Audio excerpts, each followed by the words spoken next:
Do you know what this week is? Serving tea with me. Oh my gosh, I'm singing. Beyonce got a haircut. I am so going to become a multi-platinum artist. People just have no idea about my skills as a singer, and they're going to realize the truth. Welcome to my singing world. Hello. I have a voice that has truly been constructed by something. Okay. I'm gonna have an Ellen moment now. So, my husband was basically robbing and stealing everything, and I had no idea that he was doing it. And I'm just a nice person puppet thing, and I do nothing wrong. I just give back to the world, and that's all I want to do. I just want to be pink and let my fake silicone breasts. Am I doing Phaedra enough? Am I giving you Parks? Am I giving you Parks right now? Am I giving you Parks realness right now? Ellen Parks realness. Oh my gosh, welcome to Serving Tea. And reality has hit a whole new level, as you might know. Basically, Phaedra Parks is getting a divorce from Apollo, and she has been in spin high gear, and that spin high gear has spent her all the way over to Ellen's couch. So basically, we know that Apollo has begun his whole entire 8-year prison stint, and Phaedra has pretty much jumped ship. Well, while she has jumped ship, she has decided that she is not going to get Teresa Giudice, and she is not going to prison, as it's been circulating that she may have or may have not been involved in some of his shenanigans, and so she is not being put into that whole entire circle. So because of that, she is totally making sure she's putting Mr. Apollo completely under it, and she is saying everything that he has done, and she's saying, look, I am just a housewife who happens to be a lawyer. I have all of these degrees, and look, why would I do this? I have children. Look at my children. Why? I have to call maybe just a little bit of bullshit on Miss Phaedra. Now, Phaedra, you know, I think that you are the best at reading people, because when you read people, you do it wonderfully. But, Phaedra, I never understood why you got into the funeral business in the first place. It seemed like something out of Goodfellas. Just all of a sudden, you ended up in the funeral business. Like, from being all of a sudden a lawyer to wanting to do funerals, it just seemed like something that was very, very mafia-ish. Like, oh, I'm a nice plumber or something like that, but actually, you're doing mafia type of shit. It just seemed like something that was very underlining and hidden and stuff like that. Not saying that you're doing anything. I don't want my puppet head whacked or anything. Especially after you appeared on Ellen's show and you're just completely the decorum of, I don't even know if that's a word, but you're just all prim and polished, and you know, your dress is all neat and your jewels are all shiny and you're all just absolutely just prim and everything. And it's like, well, what are you hiding? Now, we understand that Apollo was a criminal before you got with him, but when you got with him, you told us this whole story of how he was this blue-collar criminal, and you told us he was so educated and everything like that, and then we started finding out he wasn't able to read because he tried to talk, and it sounded like a speaking spell that was drowned in the ocean for 12 years, and that was never programmed correctly by a really dumb dog. Yeah, that's what Apollo sounded like when he talked. No tea, no shade, full tea shade. But yeah, and then you have these habits of lying, and I understand you're an attorney, that's what you do. But the thing is, you just come up and you talk and everything, and how are we supposed to believe this? It seems like it's another thing to pull the wool over our eyes and possibly give us one of Matthew Knowles' Jedi mind tricks to make us think, oh yeah, and like that person just all of a sudden wanted to start clapping because they just got completely, oh wow, she's saying all the right things. She has small children. I was breastfeeding, and you started holding your breast, of course to invoke sympathy upon the audience. I mean, Phaedra. But don't whack me. I don't want my puppet head cut off. I don't want it cut off. I don't want it cut off. So do I think that Phaedra Parks and Apollo, do I think that she had something to do with it? Maybe. Don't whack me. But you know what? She's just jumping shit right now. She's getting the hell out of there because she doesn't want to go to jail. She doesn't want to be like Teresa and go almost 2 years in jail. She's trying to get the f*** out of there. And yeah. So don't bring me in for questioning. I don't know what's going on with it. I have nothing to do with this. Absolutely nothing. Oh gosh. I heard that there were rappers in involved in it. I'm so scared.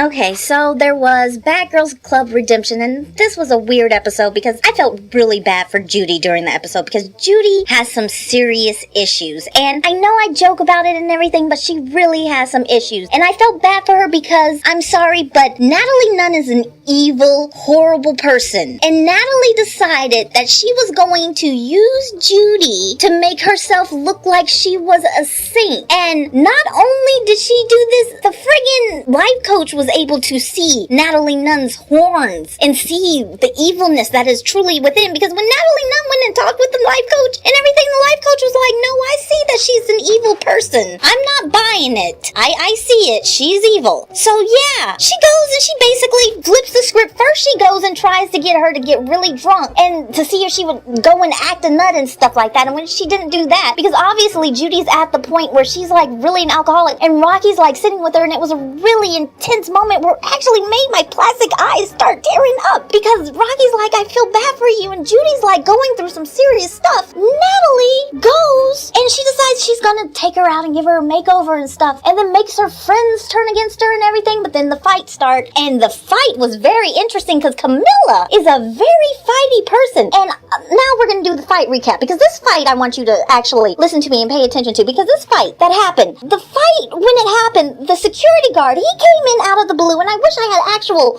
some sort of thing to show you, because this security guard, he comes in and he like intercepts like he's in football, and he like boom, and he's like right on Camilla, because as soon as he heals Camilla, it's like go, go, go, go, go, and he's like bam, on her, and he got her before she even did anything. And these security guards, they got some intense security guards this season, and in between Camilla and friggin' Red, and they were like all in, and there were just some drinks thrown and everything, but there wasn't anything intense. Then Red friggin' troll behind after she said kiss my 6 rolls, which was a wonderful line, which I hope gets made into wonderful gifts all over the internet, because I want everyone to see that. Kiss my 6 rolls. Also, don't call Red fat, because calling Red fat is such a basic insult. Think of something more colorful than just calling Red fat. She's heard fat a million times. We need to think of something else for her. But Red goes into the room where Natalie, who is talking to her husband, Natalie's husband has money. I don't know why she's even on the show, but then I find out Natalie has a new book coming out. That's why Natalie's on the show. Natalie's trying to promote her book. Aha! We see Red goes into the little room with Natalie on the phone, and Troll Red sits down, and she basically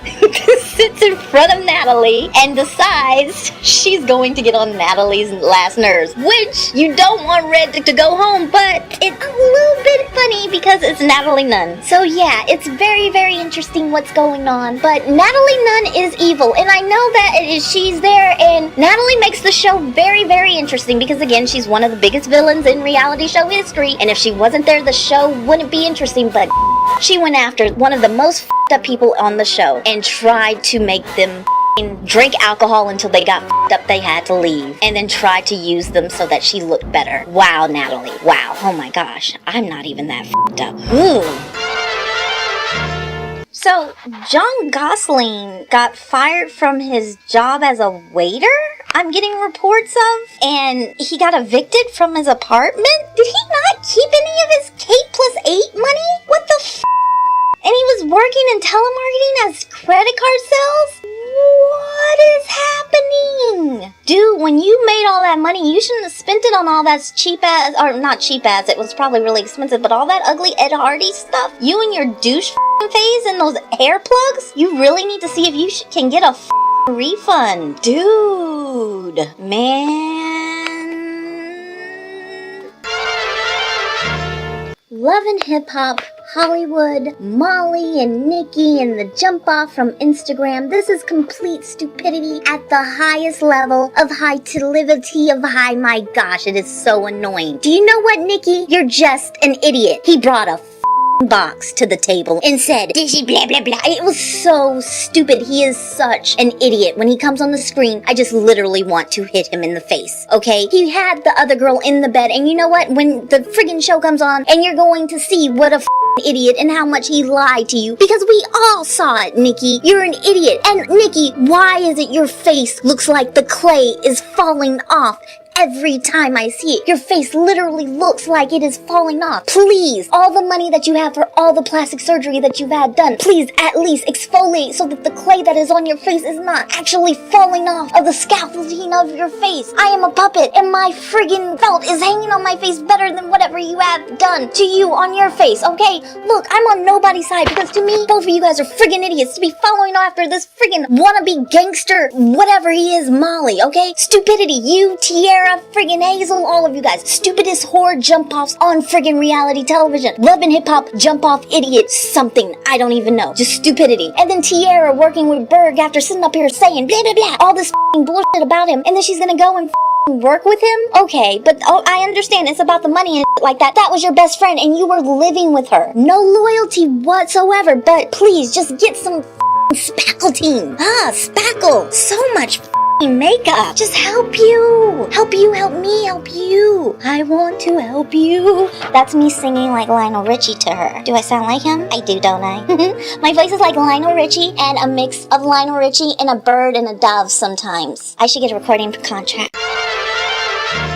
So Jim and Amber were both on Watch What Happens Live. And the thing about Jim and Amber being on Watch What Happens Live, I'm probably going to have to start taking back the thing when I'm saying Jim and Amber were fake, because Jim and Amber aren't changing their story. They're not taking back their whole entire thing about being assholes to people. They're still assholes. They're assholes to people's faces. Everyone hates them and they're assholes. They're still assholes. They're not changing their stories. They're not trying to suck anyone's asses. They're not trying to be anyone's best friends. They're still saying what they're saying. They're still doing what they're doing. They're still being dicks. And I know people aren't understanding this and everything, but that's pretty much showing that they're consistent. And consistency is a huge thing when someone's like, oh gosh, a beep already, blah blah blah. But yeah, so Amber and Jim are on the show, and Jim showed that he's a little stout man, you know, he works out and he's a little short little man, and Amber was, you know, doing the whole Ariana Grande 60s look thing, you know, her heavy eye makeup and her clown, you know, eye blush on her cheeks and everything, and you know, she said, this is my man, he does what he does, blah blah blah. You know, they did this poll and you know, they lost almost by landslide, being the most hated. They're on everyone else's side on this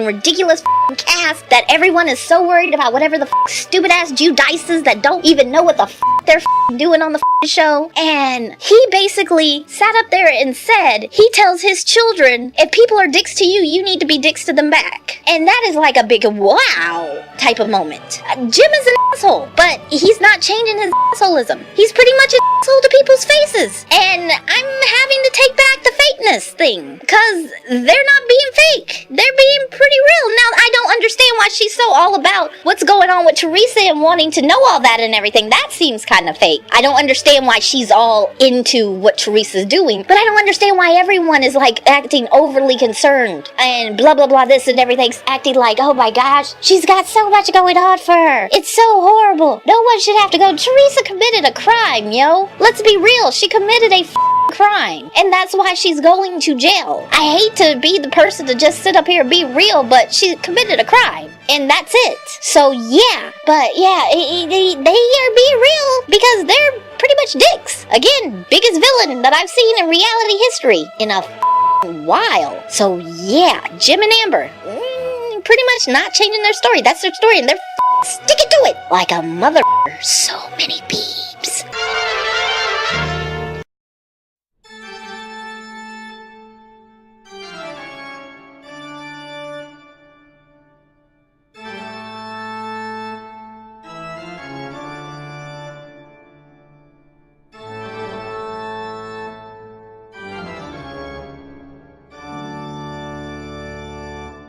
Real Housewives of New Jersey. Oh my gosh. So this week they're back from Florida and they're back in New Jersey. And I'm like so over this whole entire cast. And usually I'm pretty much over all of the housewives on every season. But I have like a few housewives that I like on the Housewives show. But for some reason, Real Housewives of New Jersey, I'm just pretty much over this whole entire cast. And the twins this episode, I don't know who the made you in charge of the whole entire show or whatever the it is, but the fact that you want everyone that heard the rumor from oh gosh, beep beep beep beep beep beep beep beep beep beep beep beep beep, but the rumor from Victoria Gotti or whatever the So the twins are basically really pissed off. This is cut through all the bullshit fluff. They're pissed off at Teresa because she heard the story from Victoria Gotti, and of course already pissed off at Amber, mostly because Amber heard the story, not so much that Jim said the whole entire thing about Santa at the whatchamacallit, because Amber heard the story from Gotti, even though Amber didn't tell anybody. The only person she told was her husband, which we all know husband rules. You know, if you're in a relationship, you tell the person that you're with. That's pretty much as it goes. And don't give me this bullshit. If I was in a relationship, I would never tell the person that I would.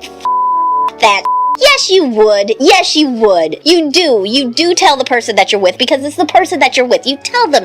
That's how it goes. So yes, Amber told him. And I'm not defending Amber. It's because it's just logical. That's what the happened. Now, Jim was a asshole about it. Again, Jim is the biggest villain in reality television show history. But, again, Jim is the reason the show has been interesting. And Jim went ahead and said it to her face, unlike Dina saying, oh, I don't know, I might have heard something. And you know what? Dina going and kissing her ass because she wants to have free wine and cheese. All this kissing their ass because they own a restaurant or they think that they're most popular people on the show. That bullshit. I'm not doing that. I'm Lola B. Shady and tell them how it is like that. Just because they got their heads blown up for a little bit because they have silicone bigger than mine. I don't give a I don't care. Who the are you? You've been on the show for 2 seconds. I don't give a Hi, I'm Lola B. Shady. Nice to meet you. Anyways, they are demanding an apology from Teresa for hearing the story from Victoria Gotti and telling Dina, which I don't know why Teresa told Dina. Maybe because Dina is the godmother of her friggin' child. I don't know. But because she felt Dina needed to know the information going down to friggin' Florida. I guess.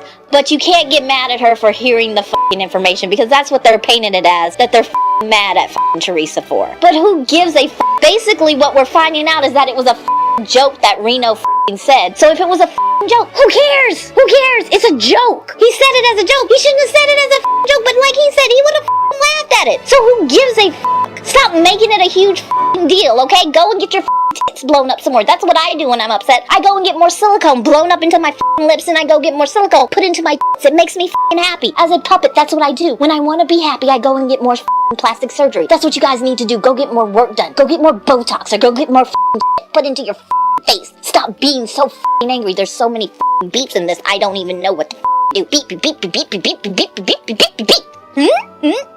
And then... Thank you for watching, serving tea. I hope you got served by me or something. I don't even know what I'm saying anymore. Oh my gosh, I think Twisted the Clown's here. Oh, I hope he's not here to kill me. Oh no. I think I hear him. No.